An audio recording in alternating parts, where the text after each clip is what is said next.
Olá, sou Kelly Heng Bertoldi, especialista em DTM e dor orofacial.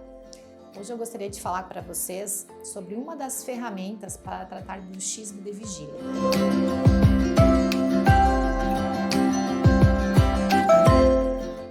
Sabemos que o bruxismo de vigília é o hábito de apertar ou encostar os dentes, ou mesmo manter a musculatura contraída durante o dia. É um movimento comandado pelo sistema nervoso central, então é inconsciente e muitas vezes as pessoas não sabem que fazem. E sabemos que ele acaba sendo mais maléfico até do que o bruxismo do sono. Uma das ferramentas para tratar o bruxismo de vigília é o sistema Livan, criado pelo professor Alan Rajag, e é uma ferramenta que vem tendo bons resultados e sendo validada, inclusive em grandes comitês científicos internacionais. É um dispositivo intraoral, não invasivo, não medicamentoso e reversível. Essa ferramenta traz para o paciente a conscientização dos hábitos nocivos, reeducando o paciente e juntamente, principalmente, com o aconselhamento comportamental. Se você gostou desse conteúdo, deixe seu comentário aqui.